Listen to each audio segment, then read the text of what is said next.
cookie militants cookie फुरुप की music हाईरिबसिदी अखोइना अदुम उरिबदुनी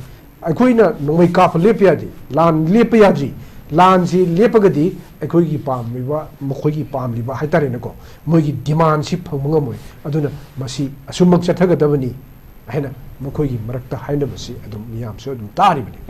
मसीगुम्बा फिबम असि लाक्सिनदना असुमक लेहनबा हाइबसे मनुंगदा करिनो अमदी Larry हाइबनी मसी कांग्रेस मतमदगी हौरप नत्ते हाइबसी यारोय कांग्रेस चेनबा यारोय स्वाई Matang सेसिदा India government ना करिगुम्बा पॉलिसी अमा पाइखटलगा सेमिएबा सपोज खोगी अमेरिका ना खोगी अल-कायदा की मथक्ता अल-कायदा से मुथतना वाइना होनरप कांदा ngसागी मखोइना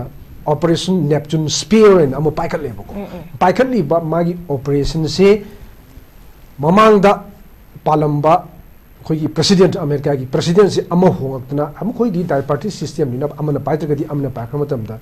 पार्टी से दम चेंज तोगिनी दनको अदुमाइना पाइराग मतमदा लास्ट सी ओबामा की पेरेट्सी यौरकांदा अदु बावदा मखोगी प्रोजेक्ट से सुम चथरगा ओबामा की मतमदा मसागी 2011 दा मसागी खोगी अल-कायदा की लुचिंगबा ओसामा बिन लादेन से हालकन मागी प्रोजेक्ट से लुचिले असुमाइना कांग्रेस की मतमदा पाइखट लंबनी हाइनिंगबा मदु ओइब्रा ओइदब्रा हाइबदुमदी मोइना हाइदोक्तबनिना कोइजु चपसाना हाइबंगमते अदु हाइनिंगबा हाइरिजिनेबको मसीदगी पाइखलकपा प्रोजेक्ट अमखकना सुम चथरकपन मरम ओरगा मदु ngasi बीजेपी की गवर्नमेंट सिनसु फॉलो तौर चलिब्रा हाइबसिने बखोइना हंनिंगेदी करम मतमदा बखोगी पांदम से फंगकांदा फंगी है लौरीब्रा फंगदे लौरीब्रा कर्म मतमदा मी कयाम सिरगा अदगी मणिपुर से सिंकुप सन थुगायरगा मखोगी पांदम से फंगी है लौरगा लान से लोशन दौरीब्रा हाइबसिने हंनिंगिसिदी अदुना मसिदी इंडिया गवर्नमेंट की मुकुट लेरे अदुगा अस्वाइदा बीजेपी के कांग्रेस का सूगी मतंगदगा पंगिक के नबा हाइबसिदी मतम मदुदा सू तोरपदा कांग्रेस सु नोय सोय तौलावलेना हाइबा कांदा अदुम जी सारेना तौरगा सखिबा गातनेबा तौरुरिनेबा अदु यावरुरिनेबा अदो हौजिकसु सीगी गवर्नमेंट सिसु अदुमा कया यामना मटिंग लेरगे हाइसिदी अखोइसु मयामना अदुम हाइनाबुदुदा तारे मिनसु उरे अदुना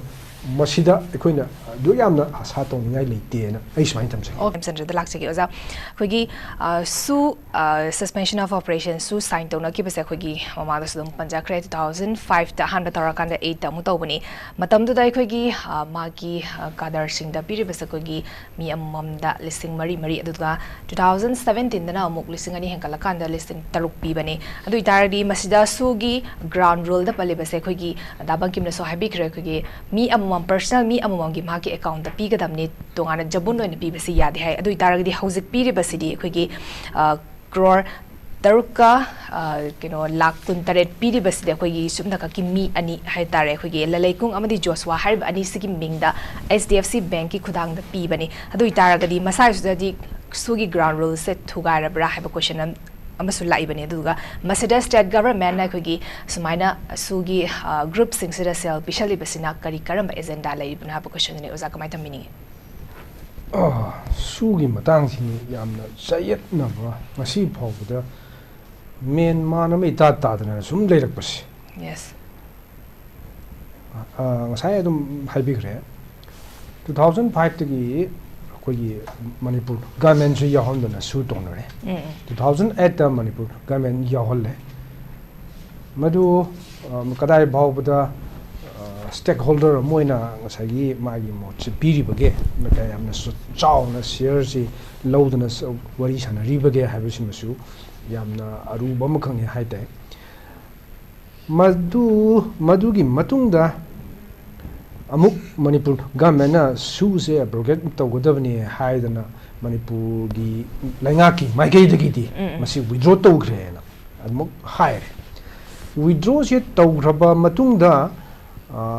हंदकी ममांग चही के तारे 2024 की फेब्रुअरी दा मागी सू साइन तौनगदबसी अमुक मखाताना चथनबई दमुक अमुक साइन एग्रीमेंट से साइन अमुक तौनगदबनी अदुबु मणिपुर गवर्नमेंट ना विड्रॉ तौग्रे हैना हायर अबनीना मधु मखाताना साइन सी तौनगीद्रे हाइतारे तौनबगी रेकॉर्ड से कोई फंगमद्रे लोन तौनगिब्रा हाइबदुमति अतोप वफम ओइरे मनपुर सरकार से यावदना सेंटर अमसुंग सु मिलिटेंट सिंगी मरक्ता एग्रीमेंट से साइन तौनगिब्रा हाइबसिमसु अदुमति अखोइना रिकॉर्ड फंगदे हाइजरिबनिको फंगद्रे अदुबु मदु सु से असुमक चनबगी ममी दुमति अखोइदा उरी सु से विड्रॉ तौरे मनपुर गवर्नमेंट विड्रॉ तौरे अभी तागदी नकल अहुम की मरक्ता साइन से तौनब मतमदा नकल अमा यावद्रे यावद्रबनिना मखोई अनी खक्तंग साइन से तौनरगा चनरिब्रा चनगनी हाइना लाथोकपसु लेते अदु ओइरगदी मसी मखाताना साइन तौनगिद्रे हाइरबनिना सुसी चनद्री हाइना लौगदबने सुसी चनद्रे हाइना लौबा तारगना हजिक अखोइना ग्राउंड लेवल सिदा मणिपुर की फिल्म सिदा उरीबसिना करीनो हाइबसिनि मोहंगदोरिस यस सु चनद्रे हाइरगदी सु मिलिटेंट सिंगी मथक्ता चपचाब ऑपरेशन चथबा नत्रगा मखोइगी ngsaigi खुलाई फागतना मीसिंगदु लाक्सिनबो होनबगी ममीजु अमता उदबको अदु ओरगदी मणिपुर गवर्नमेंट से यावद्रगसु सु से चनरी हाइना लौब तारे ओइरिबा फिल्म से येंगदी मसीगी मतुंग इना इंडिया गवर्नमेंट ना मागी सु मिलिटेंट सिंग द पिभम थोकपा मागी रिम्यूनरेशन हाइदारेनेको सी थाम त पासु पिगदबनी पलसिंग मरी दगी लिसिंग तरुक्ता लाखिबदु मदु था खुदिंगी पिगदबनी सही कयागी पिरैनो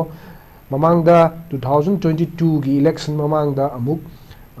यामलबा सेंफम अमा सु मिलिटेंट सिंग द पिथोखरे हाइबगी ओफम अमसु लेरे होय मतमदुना मणिपुर गवर्नमेंट सु विड्रॉ तौबगी ओफम से यावदबना अदुम पिगिबदु मणिपुर गवर्नमेंट की थ्रू द चटलिब्रा अदगी डायरेक्ट ओइना लाइब्रा हाइबसिमसु मदुसु याम सयकनबा अमखकनिना हाइताय अदुबु मदु पिखरे फरे अदुम लोइखरे अदुगा हंदक अमुक अमांग सहीगी जुलाईदा अमुक 6 crore approximate को 6.27 से पिथो अमेना हाइबगी ओफम मलाई अदु ओरगदी मणिपुर गवर्नमेंट ना सु से कोई विड्रॉ तौरेना हाइगिबदु कदाय भावबदा मदुगी स्टैंड पोजीशन दु ngakna चटलिबगे हाइबसिमसु याम हनिंगाय ओरे अदुगा सेंटर की माइकेदगी दि मदु सुदो विड्रॉ तौदे हाइना लौरगा मागी पियम थोकपा मिलिटेंट सिंग दुगी मागी रिन्यूमरेशन से अदुम पिरकपा ओइरंगनी न खल्ले पीबदु करम्ब खुपी दे पीरिबनो मणिपुर गवर्नमेंट की थ्रू दे पीरिब्रा अजाइदमा क्वेश्चनेबल ओइरेको अदु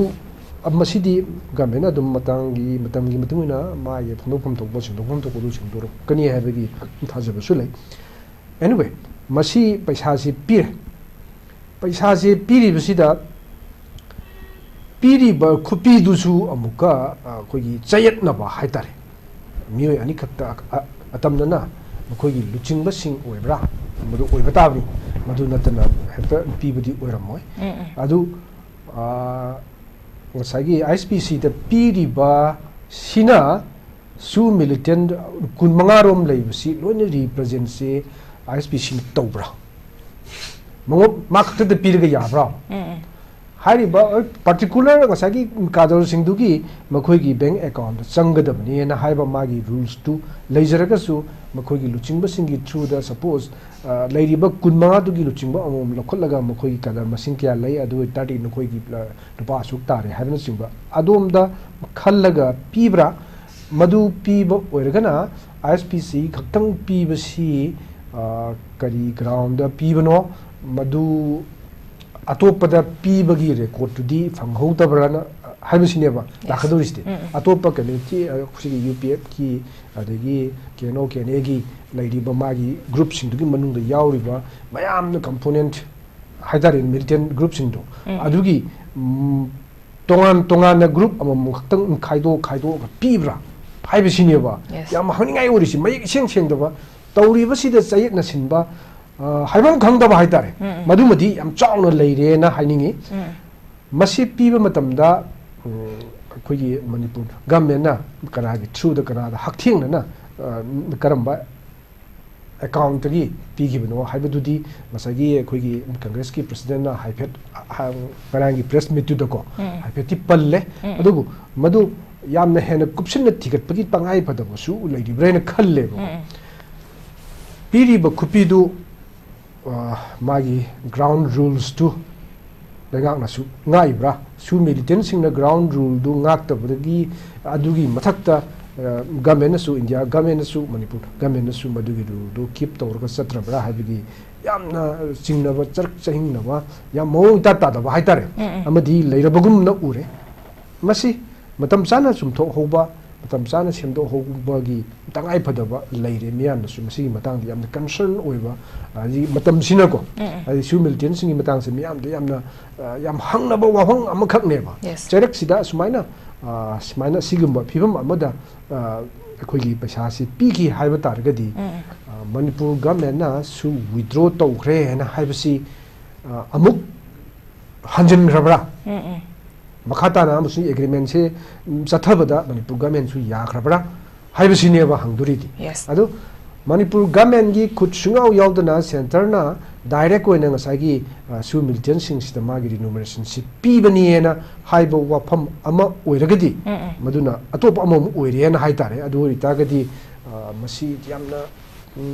yamna haibam khangdawa haitare kari haiduino khangtabdo adugumba musu leire aduna lan marak sida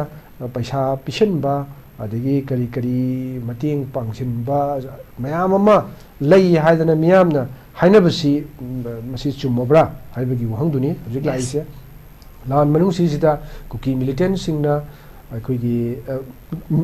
militant singda boko militant singda India gi maruina Assam Rifles ki koi personal singna yamna mating pangi haibagi form masulai aduga naga amasung kuki gi hanagiba akoigi madugi class adugi matam duda su akoigi Assam Rifles na kaino singda kuki militant singda mating pangi haibagi allegation amasu chauna leidi boko matam duda UNC gi president oiramba Nelson Basum ko amakhakna magi article amada phongdor kebada yam phongna khoi Assam Rifles na kuki militant singda mating pangi haina phongdor kiba leigi aduna swaisida amuka masi films yaw kandani handaki mitaiga amuka kuki ga gi marakta thoiba class gi marsida amuka miyamna su hojiksi Assam Rifles na kuki militant singda chauna mating pi haibagi allegation amasu laibani masina maram orega Assam Rifles Manipur degi longthokro ina demand tore aduga Manipur government asu yaningdabasi ulakpadagi khoigi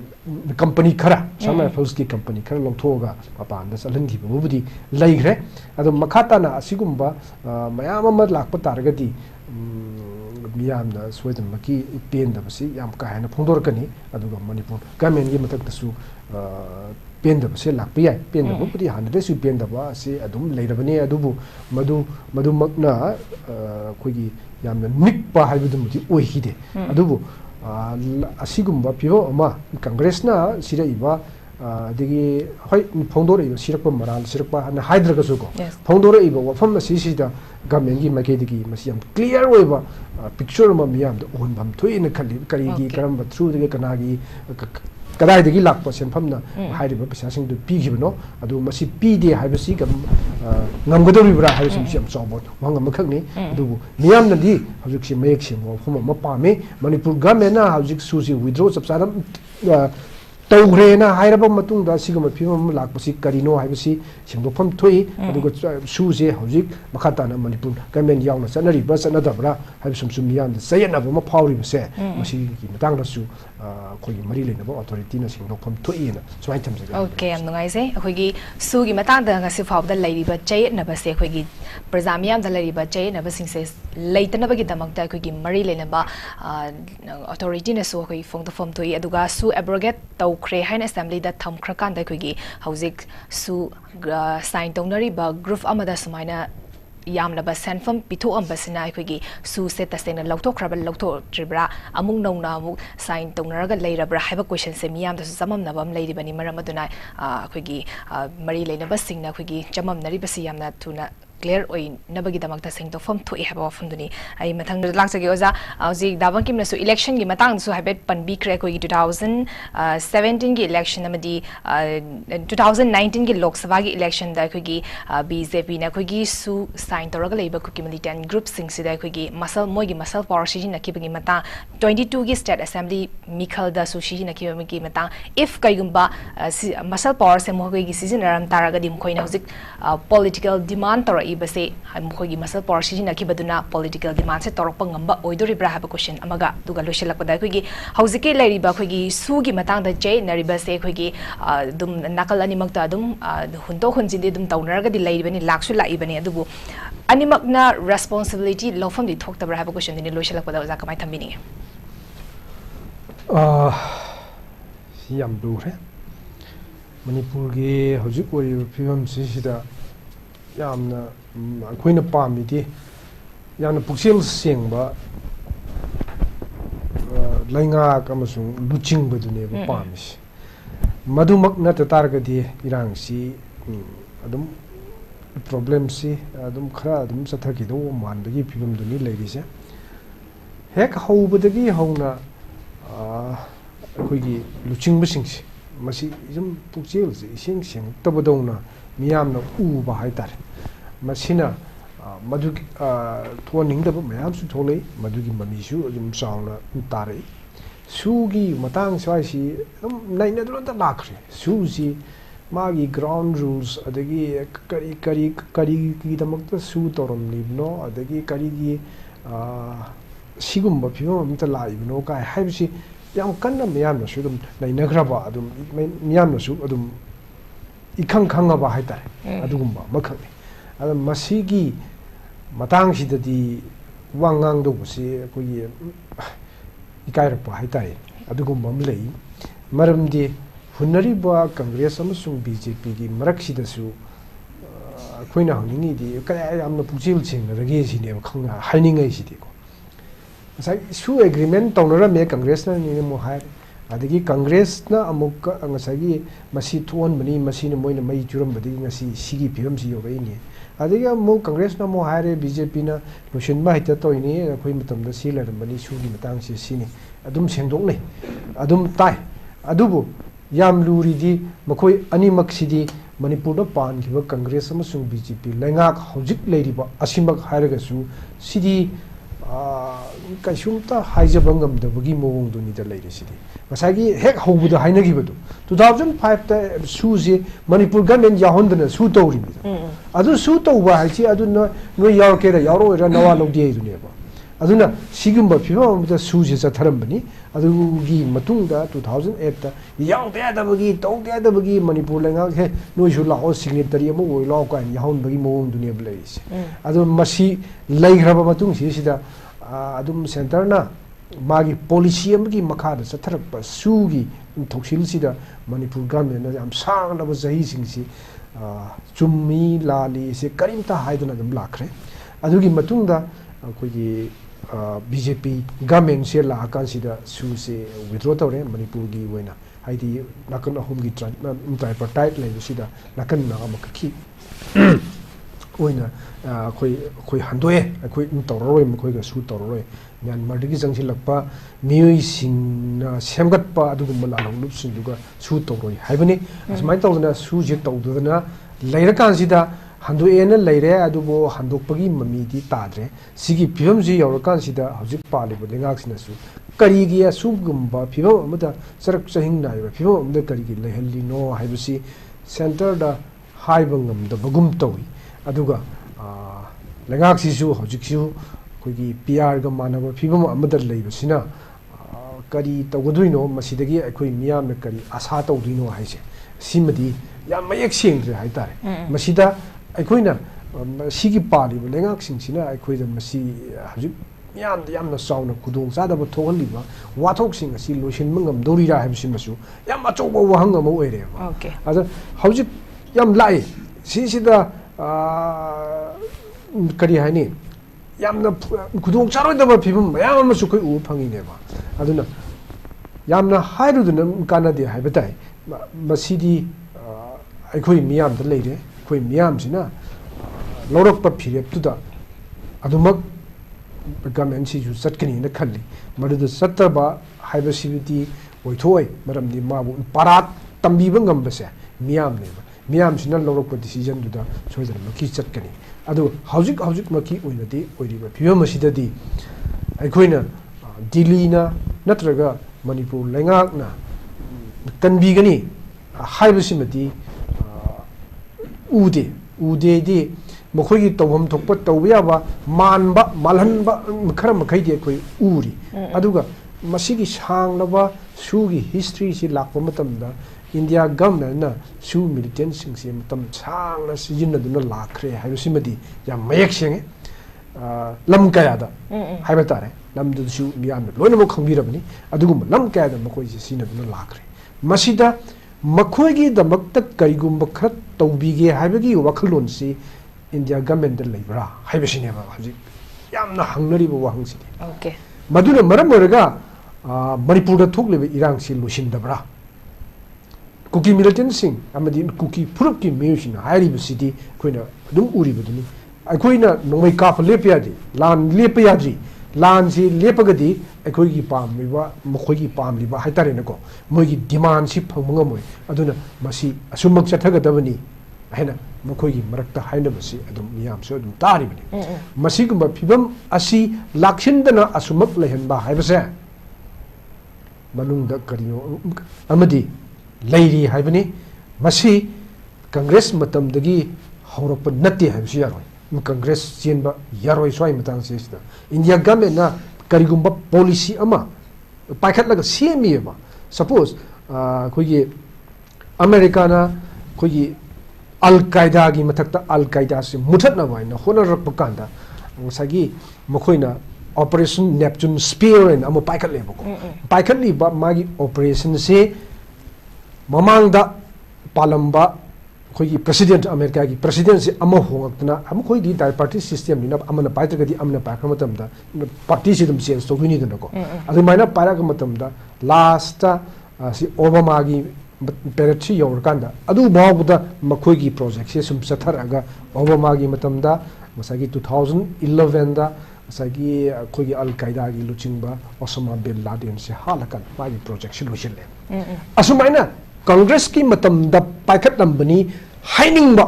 मदु ओइब्रा ओइदब्रा हाइबिदुमदी Moina हाइदोक्तबनिना कोइजु चपसाना हाइबंगमते अदु हाइनिंगबा हाइरिजिनेबको मसिदगी पाइखलकपा project अमखकना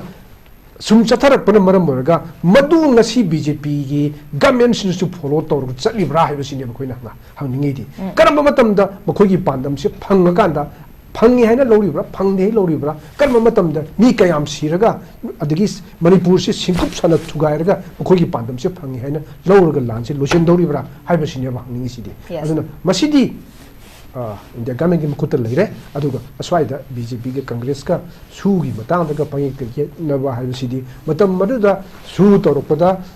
Congress सु नोय सोय तौलावलेना हाइबा कांदा अदुम जी सारेना तौरगा सखिबा गातनेबा तौरुरिनेबा अदु यावरुरिनेबा अदो हौजिकसु सिगी government Sissu अदुमा कया यामना मटिंग लेरगे हाइसिदि अखोइसु मयामना अदुम हाइनाबुदुदा तारे मिनसु उरे अदुना मसिदा अखोइना दु यामना आशा तौनिङाइ लेतेना ऐ सुमाइन थमसे